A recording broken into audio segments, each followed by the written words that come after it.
Hi friends, Sunday ரொம்ப simple and டேஸ்ட்டான PRAN தொக்கு தான் செஞ்சேன். எப்படி செய்யறதுன்னு பார்க்கலாம். ப்ரான் நல்லா க்ளீன் பண்ணி எடுத்துகிட்டு எண்ணெய் ஊற்றி கடுகு, கருவேப்பிலை, 3 பெரிய வெங்காயம் நல்லா வதங்கினதுக்கப்புறம் இஞ்சி பூண்டு பேஸ்ட் 1 ஸ்பூன், இஞ்சி பூண்டு பேஸ்ட்டு பச்சை வாசனை போனதுக்கப்புறம் 3 பெரிய தக்காளி, 1 பச்சை மிளகாய், அப்புறம் கொஞ்சம் மஞ்சள்தூள், 3 ஸ்பூன் வீட்டு மிளகாய்த்தூள் தான் நான் சேர்த்துருக்கேன். இது காரம் கம்மியாக தான் இருக்கும்.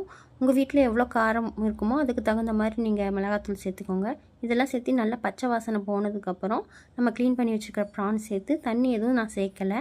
ப்ரான்லேயே தண்ணி விடும். ப்ரான் ரொம்ப சீக்கிரமாக வெந்துடும். ரொம்ப நேரம் வெந்துச்சுன்னா ரப்பர் மாதிரி ஆகிடும். அதனால் ஒரு 10 மினிட்ஸ் தான் மேக்ஸிமம், அதுக்குள்ளேயே வெந்துடும். கொஞ்சம் நல்லா ட்ரை ஆனதுக்கப்புறம், தண்ணியெலாம் ட்ரை ஆனதுக்கப்புறம் கடைசியாக கொஞ்சம் மிளகுத்தூள், கருவேப்பிலை, கொத்தமல்லி சேர்த்திக்கலாம். ஆனால் என்கிட்ட மிளகுத்தூள் இல்லை, நான் வெறும் கருவேப்பிலை கொத்தமல்லி மட்டும் சேர்த்து இறக்கிட்டேன். சண்டே நான்வெஜ் என்ன தான் செஞ்சாலும் ஹஸ்பண்டுக்கு சாம்பார் இருந்தால் தான் பிடிக்கும். அதனால் சாம்பாரும் செஞ்சாச்சு. உங்கள் வீட்டில் இந்த மாதிரி என்ன செஞ்சீங்கன்னு மறக்காமல்